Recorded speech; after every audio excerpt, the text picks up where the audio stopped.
Une nuit, deux chiffres se croisent brutalement, fissurant un ciel déjà fragile. Ce qui semblait être un incident isolé devient rapidement une anomalie révélatrice. Un écart minime mais qui fait vaciller l'équilibre fragile du Burkina Faso. Mais qu'est-ce que cela signifie réellement?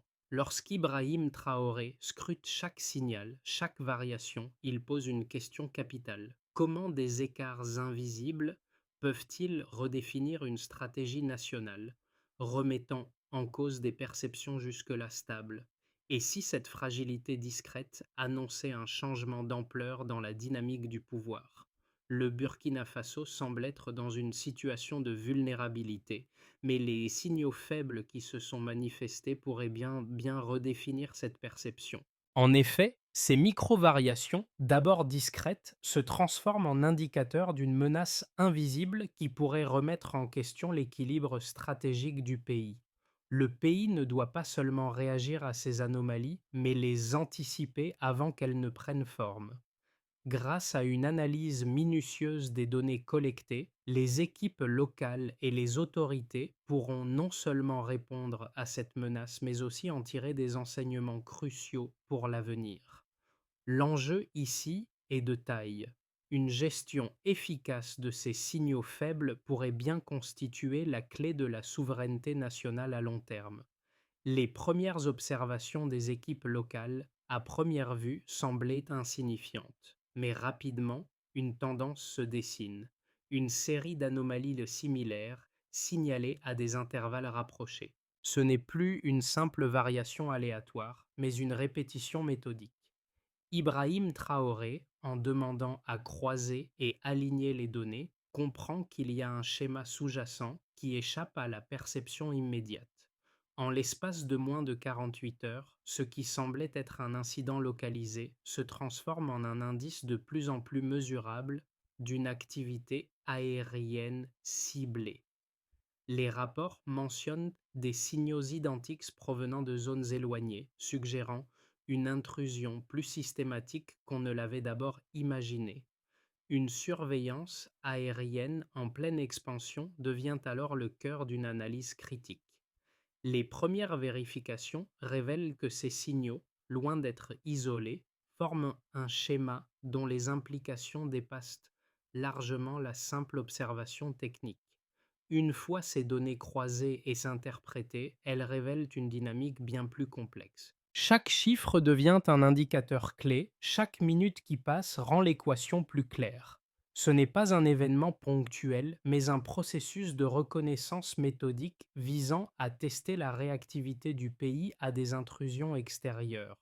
Les premiers cas d'observation de signaux faibles étaient traités avec scepticisme. À une époque où les menaces semblaient lointaines, ces variations étaient perçues comme trop banales pour justifier une réaction. Mais lorsque Ibrahim Traoré s'empare de l'ensemble des données, il redonne sens à ces signaux. Il comprend que les petites anomalies, souvent négligées par les autorités intermédiaires, peuvent être les prémices d'un changement stratégique majeur. Les équipes locales, souvent considérées comme des observateurs passifs, se révèlent être les véritables sentinelles d'un bouleversement à venir. Les rapports continus des avant-postes montrent que ces petites variations ne sont pas le fruit du hasard. Elles suivent un modèle, un motif précis qui commence à se dessiner dans les archives des équipes au sol. Ibrahim Traoré, conscient de l'importance de cette observation, ordonne que ces données soient intégrées dans un cadre plus large. Un processus de reconnaissance, en apparence aléatoire, se transforme alors en une action stratégique. La cohérence naissante de ces observations est décryptée en temps réel. Chaque relevé, même minime, devient une pièce essentielle dans un puzzle qui commence à redéfinir les priorités de défense. Une transformation subtile mais déterminante commence à prendre forme, annonçant des ajustements à venir dans les réponses aux menaces extérieures. Ce glissement stratégique, bien qu'encore imperceptible, fait déjà basculer les décisions. Les premiers signes de perturbation sont apparus presque discrètement, mais la situation évolue rapidement. Ce qui semblait être une anomalie isolée devient un modèle répétitif. Des relevés sporadiques de signaux faibles dans des zones éloignées ne peuvent plus être ignorés. En moins de 48 heures, les rapports convergent avec des signaux identiques provenant de différentes régions, augmentant la pression sur le système de surveillance. La régularité de ces observations met en évidence une vulnérabilité que les autorités intermédiaires avaient initialement minimisée. Mais ce processus n'est pas seulement un enchaînement de faits. Chaque signal, chaque changement de fréquence devient un indice clé dans un puzzle plus vaste, une tentative de reconnaissance ciblée.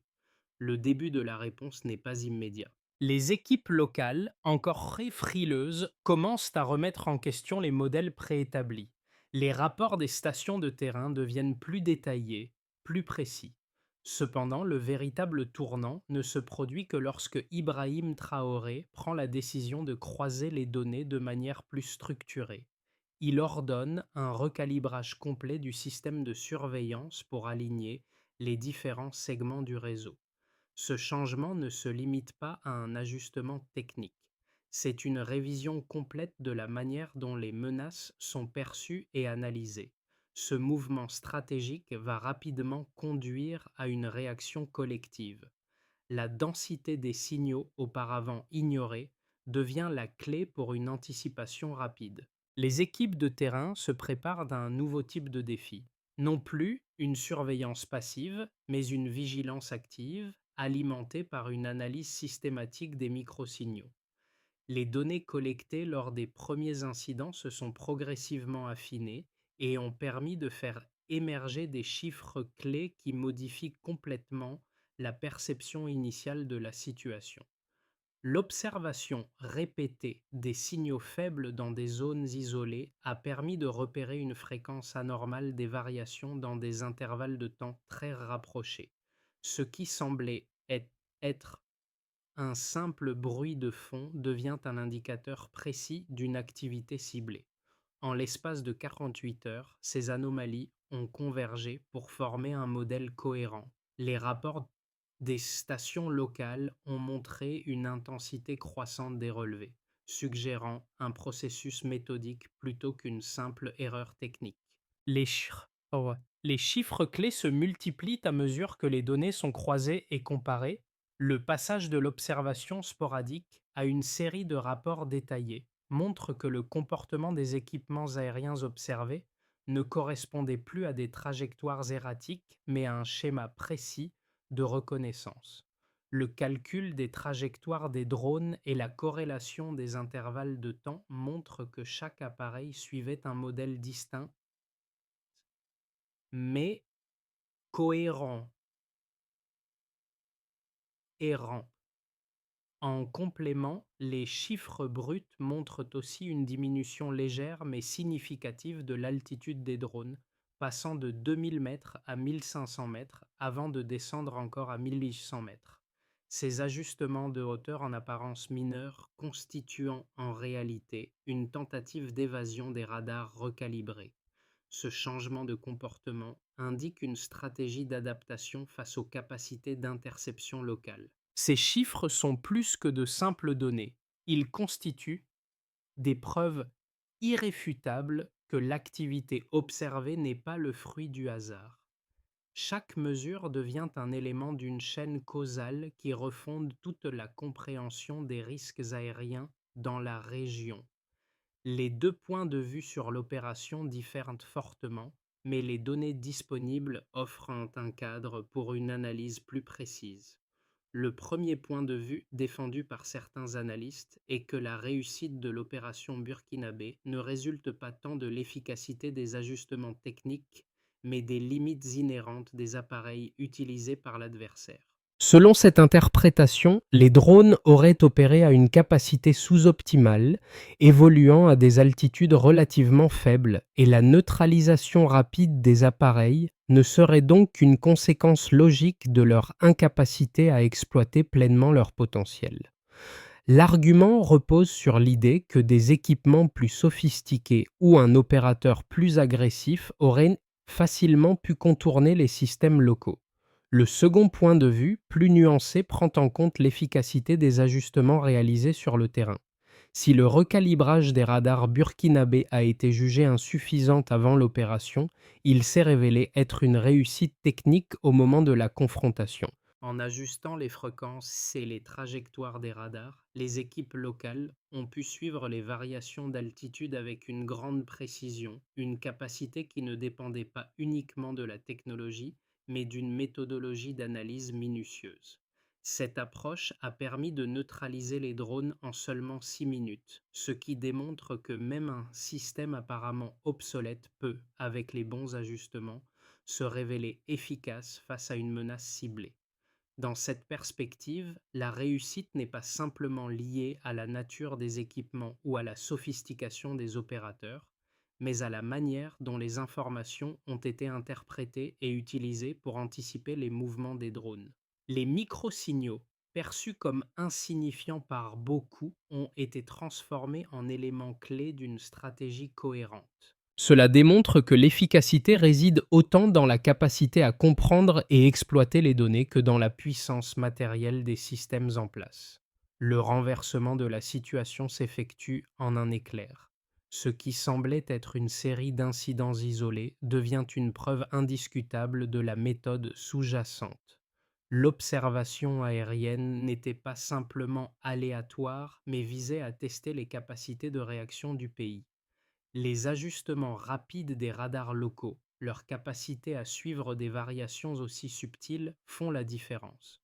Alors que le reste du monde reste concentré sur les grandes manœuvres, le Burkina Faso prouve qu'une défense efficace ne se construit pas seulement sur des équipements sophistiqués, mais sur une capacité à analyser et à réagir aux plus petites anomalies. Ce point de bascule illustre une vérité simple. L'efficience des forces burkinabées ne réside pas dans une course aux technologies coûteuses, mais dans l'intelligence appliquée aux données disponibles. Le véritable défi était d'anticiper et non simplement de réagir. Cette révélation, discrète mais décisive, montre que la souveraineté nationale peut être préservée à travers une vigilance précise et non par la force brute. Le contraste est frappant. Là où les autres pourraient chercher des solutions spectaculaires, le Burkina Faso mise sur la rigueur de ses méthodes. Les conséquences de cette opération ne sont pas seulement visibles sur le plan militaire, elles se répercutent également sur plusieurs niveaux stratégiques et diplomatiques. Du côté des autorités nationales, le succès de l'opération renforce la position du Burkina Faso sur la scène internationale, mais aussi en interne. Les autorités, souvent perçues comme lentes à réagir, voient leur réactivité saluée. Ce succès est également un message clair à la population. La souveraineté du pays ne repose pas uniquement sur des alliés extérieurs, mais aussi sur la capacité des forces locales à défendre efficacement le territoire. Sur le plan économique, cette démonstration de force envoie un signal fort aux investisseurs et aux pays voisins. Dans une région du Sahel où les enjeux géopolitiques sont nombreux, la capacité à assurer une surveillance aérienne robuste sans recourir à une technologie excessive, permet de sécuriser les zones stratégiques sans compromettre les ressources du pays. Les entreprises, particulièrement dans les secteurs sensibles, peuvent désormais fonctionner avec une assurance accrue. Pour les voisins du Burkina Faso, cette démonstration de souveraineté aérienne devient un modèle de résilience. Les pays du Sahel, souvent confrontés à des risques similaires, peuvent tirer des enseignements de cette opération. Une coopération régionale pourrait émerger, fondée sur l'échange de données de surveillance et sur l'utilisation conjointe de ressources limitées pour une défense plus efficace. Enfin, au sein de la population burkinabé, l'opération renforce le sentiment de sécurité. Les citoyens, longtemps habitués à la passivité face à la menace, se sentent plus impliqués dans la protection du pays.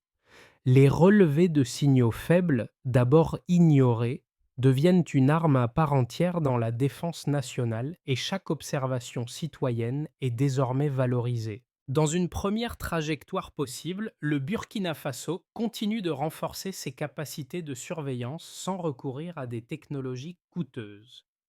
Les radars recalibrés et l'analyse des microsignaux deviennent des procédures standardisées. La coopération régionale, bien que naissante, prend forme autour de l'échange de données et du partage des meilleures pratiques en matière de surveillance aérienne. Cependant, bien que les menaces extérieures restent présentes, les capacités nationales suffisent à maintenir un équilibre précaire. Les unités locales continuent à jouer un rôle clé, mais l'opération reste une exception plutôt qu'une norme. La vigilance demeure élevée, mais sans changement radical dans l'approche stratégique du pays. Dans une deuxième trajectoire possible, plus optimiste, une coopération régionale se développe pleinement. Le Burkina Faso, fort de son expertise en analyse de microsignaux, devient un leader régional en matière de sécurité aérienne. D'autres pays du Sahel, observant le succès de l'opération, adoptent une approche similaire, créant un réseau de surveillance et de défense partagée. L'expertise locale en matière de défense devient un modèle et l'assistance extérieure diminue progressivement, renforçant la souveraineté nationale. Le pays connaît une consolidation de ses infrastructures de défense et le Burkina Faso devient un acteur clé dans la gestion de l'espace aérien au Sahel. Dans une troisième trajectoire possible, plus pessimiste, les opérateurs étrangers, voyant dans la neutralisation rapide des drones une démonstration de force trop nette, adaptent leur stratégie. Ils commencent à utiliser des technologies plus avancées, combinant des altitudes variées et des trajectoires irrégulières pour échapper au radar burkinabé. Les intrusions deviennent plus furtives et le pays se retrouve face à un dilemme. Investir massivement dans des équipements coûteux pour contrer les nouvelles menaces ou accepter tacitement une surveillance extérieure. Les forces locales, bien que toujours motivées, se heurtent à des limites d'adaptation face à ces nouvelles stratégies. La résilience du système national est mise à l'épreuve et l'équilibre fragile établi après l'opération commence à se fissurer. Les enseignements tirés de cette opération ont des répercussions bien au-delà des frontières du Burkina Faso. Pour le public, cette démonstration de force aérienne renforce l'idée que la souveraineté n'est pas simplement une question de puissance militaire, mais aussi d'adaptabilité et de précision. Du côté des décideurs politiques, qu'ils soient locaux ou internationaux, il faut repenser les approches de la sécurité nationale. L'événement montre que même avec des ressources limitées, il est possible d'obtenir des résultats significatifs grâce à une stratégie d'analyse fine et de réactivité rapide. Cela invite à une réévaluation des priorités en matière de défense où la prévention et la gestion des signaux faibles priment sur la simple accumulation de matériel. Pour les entreprises, notamment celles opérant dans des zones à haut risque, cette opération renforce la confiance dans la capacité du pays à maintenir un environnement sûr, même face à des menaces complexes. Le message est clair, les infrastructures de surveillance et les équipes locales sont désormais mieux préparées à gérer des situations imprévues. Cela ouvre la voie à une coopération accrue entre les secteurs publics et privés dans les efforts de sécurisation des espaces aériens et au sol. Pour la population civile, cette opération, bien que technologique, a un impact direct sur les citoyens. Ceux-ci prennent conscience de l'importance de leur rôle dans la sécurité nationale. Les microsignaux collectés par les équipes locales deviennent un point de référence dans la vigilance quotidienne, et chaque citoyen peut se sentir impliqué dans l'effort collectif. C'est un changement subtil mais profond dans la relation entre les autorités et la population qui commence à percevoir la sécurité non seulement comme une responsabilité de l'État, mais aussi comme un effort partagé. Ensemble, ces trois perspectives montrent qu'une approche inclusive de la défense, qui valorise à la fois les capacités locales et la coopération régionale, est essentielle pour garantir la souveraineté d'un pays face à des menaces complexes et transnationales. Pour capitaliser sur le succès de l'opération, le Burkina Faso doit suivre une série de démarches pour transformer cette victoire tactique en une capacité durable et évolutive. Pour commencer, il faudra unifier les collectes de données. Les équipes locales devront transmettre leurs relevés de manière centralisée dans une plateforme commune. Cette plateforme sera mise à jour quotidiennement et permettra de croiser les informations pour obtenir une vue d'ensemble claire et précise. Ce système sera opérationnel en moins de 3 mois, avec un objectif de réduction significative du délai de réaction face aux menaces aériennes. Ensuite, il faudra mettre en place une formation continue afin de renforcer l'analyse des microsignaux. Des formations régulières seront organisées pour les équipes locales et nationales. Ces formations se concentreront sur l'analyse des anomalies et la détection précoce des menaces. Elles devront être intégrées au calendrier militaire avec des objectifs mesurables sur le temps de réponse et la précision des relevés. Dans le même mouvement, un recalibrage régulier du réseau de surveillance deviendra indispensable. Les radars et les systèmes de surveillance devront être ajustés périodiquement, selon un calendrier bien défini. Ce recalibrage permet de maintenir la cohérence et la précision des données collectées. Les ajustements devraient se faire tous les 2 mois pour s'assurer que les appareils et les systèmes sont toujours adaptés aux nouvelles tactiques des intrus. De plus, il faudra formaliser les protocoles de réaction. Des procédures d'action clairement définies seront mises en place, allant de l'alerte initiale à la neutralisation de la menace. Cette étape sera stabilisée en 4 à 6 mois, avec un objectif de fluidité maximale dans la communication et la coordination des équipes de terrain. Pour compléter l'ensemble, l'inclusion des civils comme capteurs périphériques viendra renforcer l'ensemble. Le système d'alerte sera élargi pour permettre aux citoyens de signaler les anomalies qu'ils perçoivent. Ce processus simplifié encouragera les populations à contribuer à la surveillance sans perturber les équipes opérationnelles.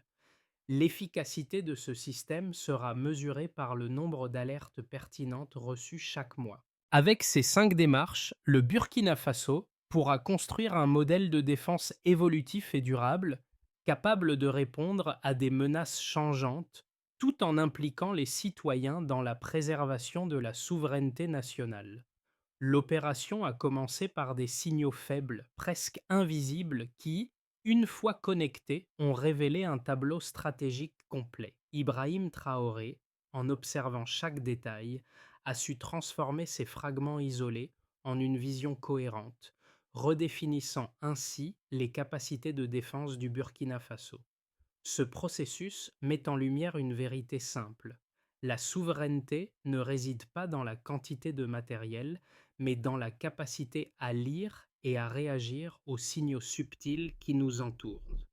L'engagement collectif, la vigilance de chaque acteur, même ceux en dehors des institutions officielles, a permis cette transformation. Cette réussite n'est pas seulement celle d'un système, mais d'une communauté qui apprend à interpréter et à protéger ses frontières, visibles et invisibles.